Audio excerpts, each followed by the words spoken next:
Ora, boa tarde. Bem-vindos à nossa apresentação sobre MongoDB até produção. O que é que vamos falar hoje? Portanto, vou-vos mostrar alguns casos práticos, okay, em que nós utilizamos MongoDB para não perder a maior parte de vocês. Antes disso, ainda vou fazer uma pequena apresentação ao que é o MongoDB. Okay? Antes disso, algum contexto. Portanto, eu colaboro com a Linkar, uma PME que já existe há 11 anos. O nosso foco é tipicamente Java e fazemos bastante trabalho para a administração pública, tanto em Portugal como no estrangeiro. Portanto, primeira questão. O que é o MongoDB? O que é isso? Não é? A primeira coisa que nós encontramos sobre MongoDB é e tal, é um NoSQL. E ficamos todos na mesma. Que raio é que é um NoSQL? Então vamos a isso. Ok, o que é NoSQL? NoSQL é um conjunto de tecnologias de base de dados, chamemos-lhe assim, que têm uma coisa em comum que é aquilo que precisamente não têm. Ou seja, SQL e um modelo relacional. Okay? Verdade seja dita, é mais por não terem um modelo relacional do que propriamente por não terem SQL. Mas o nome pegou, portanto, é isto que temos. Para além disso, estas tecnologias têm muito pouco em comum, ok? Ainda assim, podemos dividi-las, não é? Temos umas que são key value, temos umas que guardam documentos, outras que guardam objetos já de uma linguagem em particular, e depois há outra que funcionam à base de grafos. Estas à base de grafos são curiosas porque há uma tecnologia que vem por aí, não sei se já ouviram falar, que é o RDF, que funciona à base de tripletos que definem um grafo. Pronto. Em particular, o MongoDB encaixa-se nas tecnologias orientadas aos documentos. Ou seja, guarda um documento. Pronto. Ainda no NoSQL, porquê que vocês quererão utilizar uma coisa NoSQL? Tipicamente, os NoSQL, portanto, não tendo um modelo relacional, são um pouco mais desestruturadas e, portanto, simplificam o design dos vossos dados.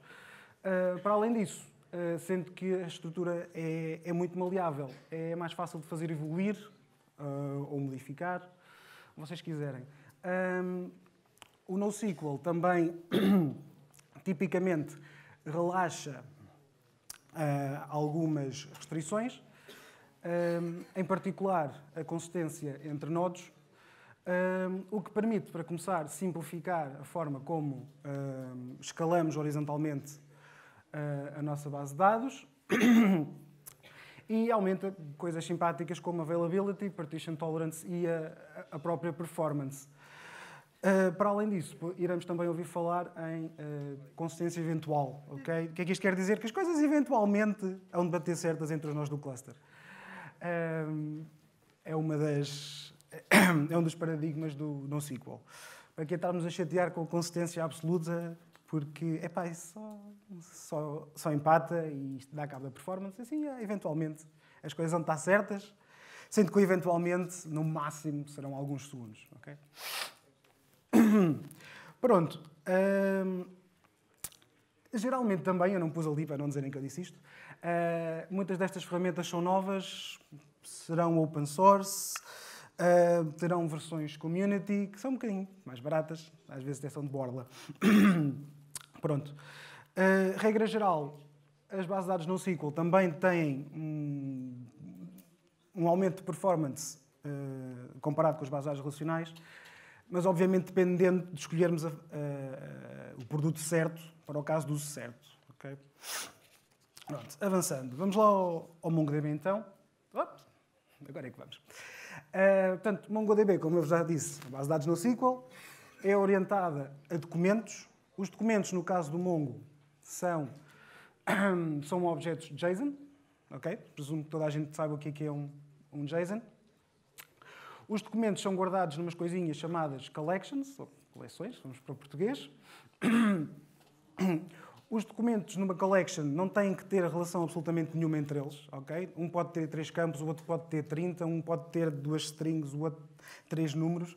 Não interessa muito, pelo menos para o uso mais básico. Depois podemos ainda definir índices por cada coleção, de forma a que as nossas queries à base de dados sejam mais rápidas e mais eficientes. Bem, alô. Pronto, sendo NoSQL, claramente não existe uma linguagem de querying tal como o SQL, ok? A forma de fazer uma query ao Mongo é tipicamente mais programática, ok?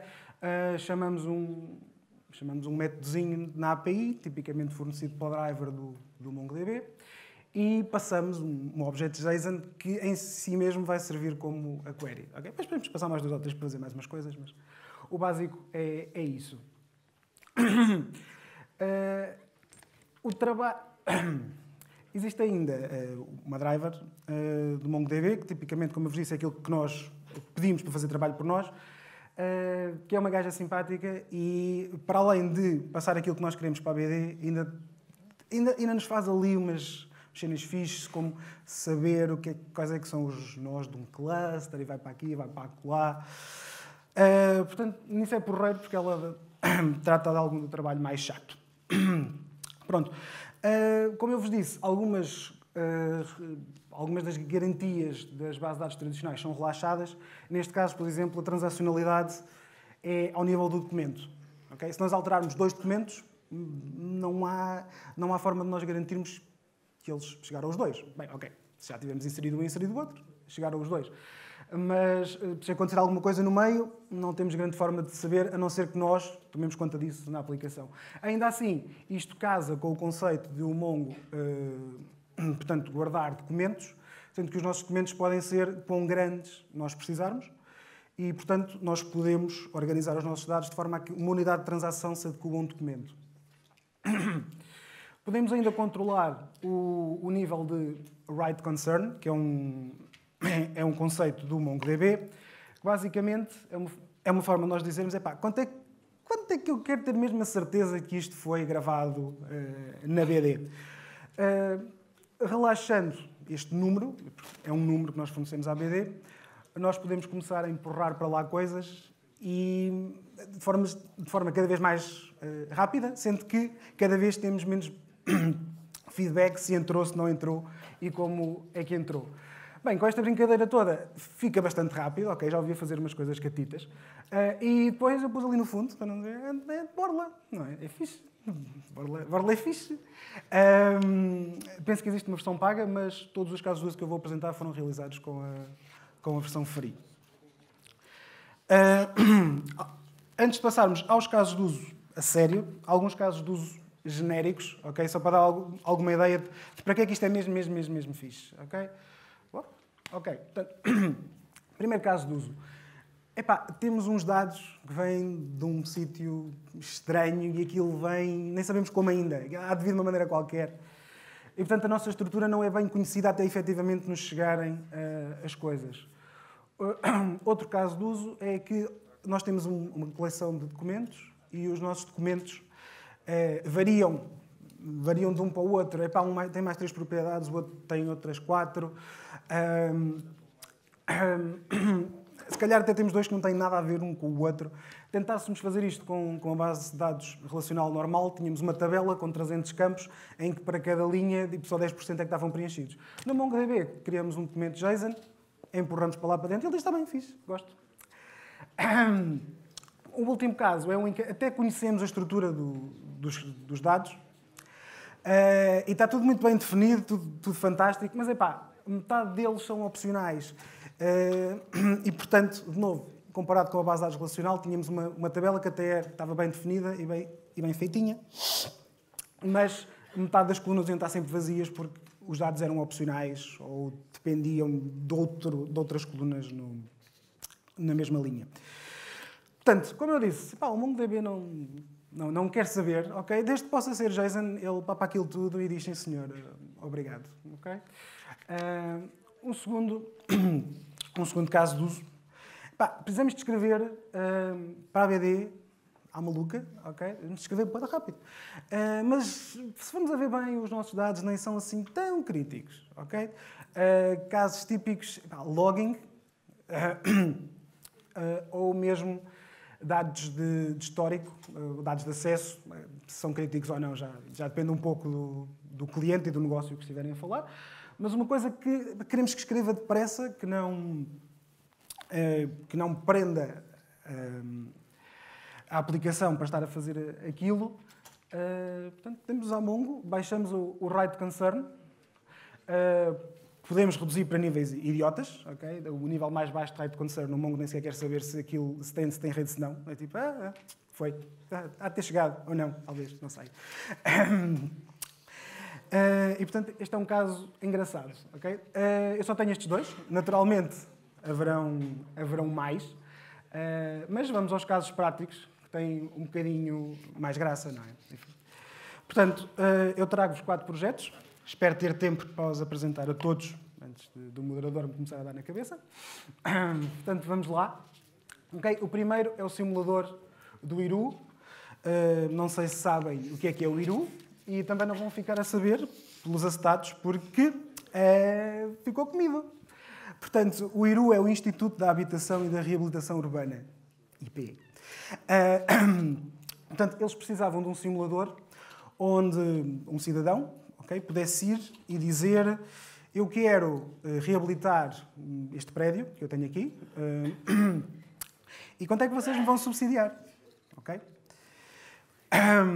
Isto é o simulador. Portanto, a pessoa vai ao site, insere os dados do prédio, diz quanto é que vai gastar e o simulador diz de volta: ok, sim senhor, tem direito a X. Pronto. Oi? Vai lá. De novo, fiquei comido, chatice. Bom, a aplicação em si, ok, é uma aplicação Java bastante banal, chamemos-lhe assim. Havia um interesse em explorar o Mongo, okay, enquanto tecnologia. E por aí fomos. Okay? Acabámos por utilizar uma coisa chamada Hibernate OGM. Okay? Eu presumo que a maior parte das pessoas saiba o que é o Hibernate e JPA. Sim? Digam que sim. E agora também não posso explicar. Seja como for.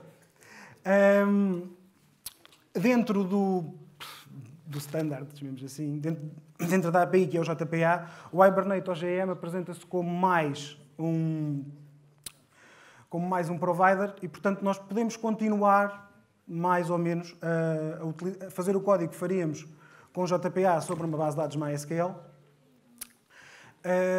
mas com o Mongo como back-end. Okay? Desta forma, acabamos com as entidades que em SQL mapariam com uma tabela mapeadas numa collection e com as propriedades dessa mesma entidade mapeadas em propriedades dos documentos no MongoDB. Naturalmente que há coisas que acabam por não casar tão bem, porque o Mongo, lá está, é completamente desestruturado em relação aos documentos e as entidades Java têm um conjunto de propriedades bem definidos e fixos, pelo menos no momento da compilação. E, portanto, vamos sempre ter essa impedância, mas, por outro lado, também, só porque o Mongo nos deixa meter lá o que nós queremos, não quer dizer que o façamos, não é? E, portanto, convém-nos ter alguma estrutura, porque senão a base de dados também não representa nada. E pronto, nós precisamos de alguma transicionalidade neste portal. E como é que fazemos isso? Bem, muito simples. Um formulário, uma simulação, um documento no MongoDB. E, portanto, podemos trabalhar sobre este documento sempre de forma transacional, sem correr o risco de perder meia alteração. Ok. Próximo projetinho. Temos a loja... Oi? Temos a loja da Vimúsica. A Vimúsica, não sei se conhecem, provavelmente não, nós também não conhecíamos antes de terem vindo falar connosco. É uma entidade, não sei se será uma empresa, que gera direitos de músicas. Portanto, vocês têm uma rádio ou têm uma loja num centro comercial, querem ter música a tocar, vocês falam com os senhores da Vimúsica, eles vendem-nos os direitos para esta música ou para a outra. O site do que vos vou falar em particular, portanto, era uma aplicação web que serve mais ou menos como uma store para procurar e até ouvir a música que a VMusica tem disponível. Até tem um playerzinho que atita, não, se carregam, aquilo toca ali na página, é bonito. E esta aplicação subverte um bocadinho o conceito da apresentação, porque ainda só está em POC, mas está quase a sair, ok? Portanto, não se chateiem muito com isso. Portanto, de novo, é uma aplicação Java EE perfeitamente banal, mas neste caso já tínhamos bolas. Neste caso já tínhamos um número grande de itens que queríamos guardar e consumir, naturalmente. Precisávamos ainda de fazer algumas queries mais complexas do que simplesmente dar-me um documento com isto. E havia um desejo de manter as coisas, de manter a stack, okay, curtinha e simples. Algumas das coisas que acabámos por fazer poderiam ter sido feitas com Lucina ou com Soler, mas acabámos por dar a volta com o Mongo. Okay? Pronto. De novo, voltámos ao Hibernate, ao OGM. Aqui já começámos a encontrar alguns problemas. Okay? O Hibernate OGM, neste caso em particular, não fazia umas coisas que o Mongo oferece, que são Aggregate Queries e Full Text Queries. Okay? Que não é simplesmente string, é umas coisas mais avançadas. E, portanto, o que é que nós fizemos? Para além do Hibernate OGM, fizemos uso da driver Java do MongoDB diretamente para falar com o Mongo e pedir, olha, faz-nos aí estas queries assim mais malucas. Aquelas text queries, não sei se é muito claro, aquilo não se trata de fazer um match de strings. É um tipo de query particular, executado sobre um tipo de índice em particular, que nos permite fazer uma espécie de full text search em várias propriedades dos documentos. Eu não posso alongar muito mais, senão queimo o tempo todo, lamento imenso. Portanto, vamos avançar para o próximo. Okay? Temos uma coisinha catita chamada Race Controller, que nos foi contratado pela Trumin. É uma aplicação curiosa, okay, em que a Trumin organiza eventos. Okay? São eventos de atletismo onde há corridas, naturalmente. E o que esta aplicação precisava de fazer era, baseado nos dados de umas maquinetas que eles tinham na pista, quando um determinado atleta passava por essa maquineta, havia um chip no sapato, registava e empurrava para o Race Controller. O Race Controller depois tinha uma interface web de administração e ainda podia, ou pode, se vocês tiverem, empurrar os dados do primeiro, ou do segundo, ou do último, da última pessoa a chegar à meta para um ecrã gigante. Okay? Mais uma vez, uma aplicação Java EE. Neste caso, a necessidade para o MongoDB foi por uma razão não técnica, muito pouco técnica, que era o cliente queria atrair talento para a sua equipa e mantê-lo. E, portanto, Mongo está na moda, Mongo é fixe, vamos por aí a ver se arranjamos uma malta que queira vir trabalhar com a gente. O David havia de concordar comigo, mas já fugiu. Pronto, de novo, fomos para o Hibernate OGM. De novo, o Hibernate OGM revelou ainda algumas limitações. No caso em particular, nós precisávamos de algumas operações um bocadinho mais complexas do que simplesmente consumir dados. E, portanto, de novo fizemos uso da driver Java para MongoDB para, por exemplo, garantir que existiam determinados índices durante a execução da aplicação, ou fazer cópias de coleções em bloco, okay, de um sítio para o outro. Houve um caso ainda curioso com esta aplicação, em que havia uns requisitos de transacionalidade, okay? E como eu vos disse, o Mongo é um bocadinho laissez-faire no que toca à transacionalidade e não era possível garantir aquilo que nos era pedido. Neste caso, em vez de decidirmos que o Mongo não servia, okay, a malta olhou um bocadinho com mais atenção para o domínio, okay? E, pronto, se calhar podemos relaxar esta restrição aqui e ali, e aí já encaixava bem no modelo do Mongo. É uma coisa que acontece com estas coisas do NoSQL, que é... Ok, a malta com base em dados relacionais está habituada é tudo transacional, a todo momento, de toda forma efetiva. E aqui temos que dizer, temos que olhar um bocadinho com mais detalhe e pensar, ok, se calhar aqui não interessa assim tanto, deixa passar. Pronto, último projeto é o SameGate, que afinal não é SameGate, ok? Fui informado ontem que afinal aquele é o nome interno e na verdade esta aplicação chama-se DG Health and Food Safety Open Data Mobile Web App. Não cabia no Astat, quanto mais. Seja como for, é uma aplicação web mobile feita para o Directorate General for Health and Food Safety da União Europeia. Estava ali escrito, não sei ver. Bom, o que é que esta aplicaçãozinha faz? Bem, como o nome indica, era uma aplicação da Open Data, ok? E será. O objetivo é os cidadãos poderem fazer download da aplicação e consumirem todo o tipo de Open Data que é fornecido pelo Directorate General. Ok? Atualmente temos lá dados de pesticidas, ok? E os produtos aos quais podem ser aplicados. Em breve esperamos ter também os dados de um catálogo de espécies agriculturais. Ok, o que é que isto é under the hood? Portanto, é uma single page application, ok? Maioritariamente em JavaScript, client-side JavaScript, isto porque existe uma componente de servidor também JavaScript, que é Node.js, e ela é que se comunica com o Mongo. Portanto, o cliente vai ao servidor, o servidor vai ao Mongo. Os dados que utilizamos são regularmente importados de uma base de dados RDF, okay? O que faz com que a estrutura deles seja bastante mutável e algo imprevisível.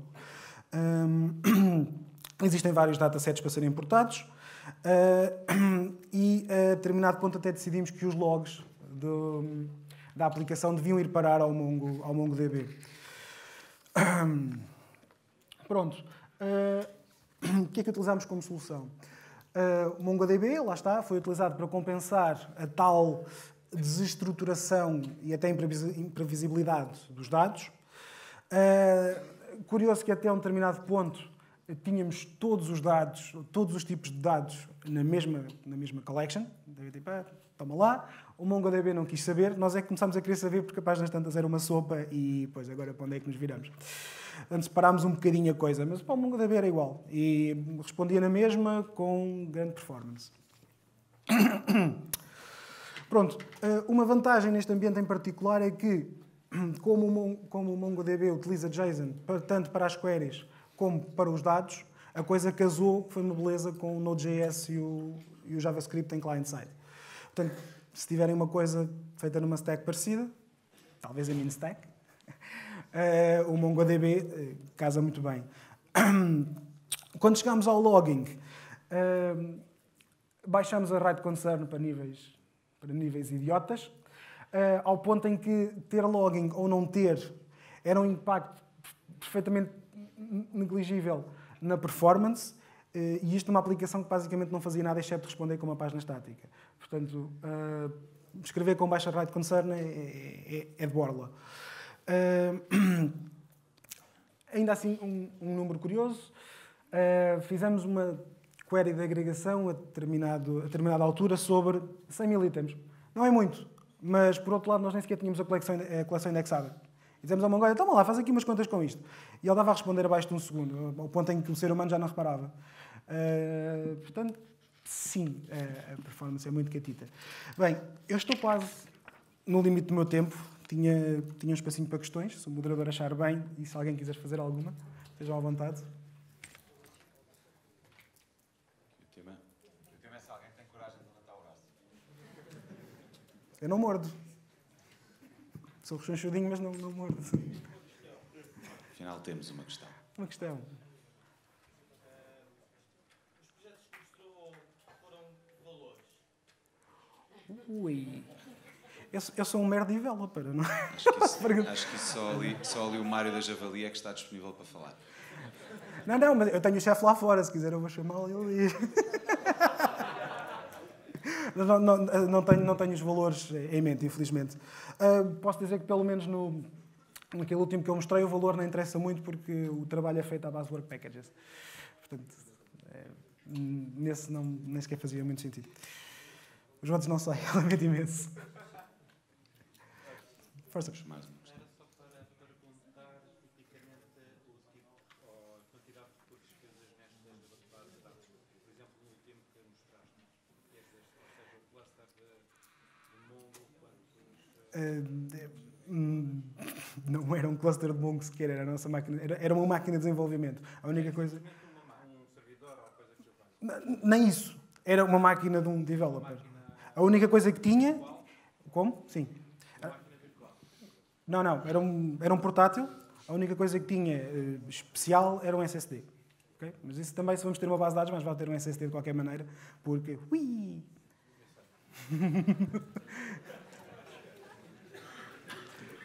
Mais alguma questão? Então vamos lá bater palmas.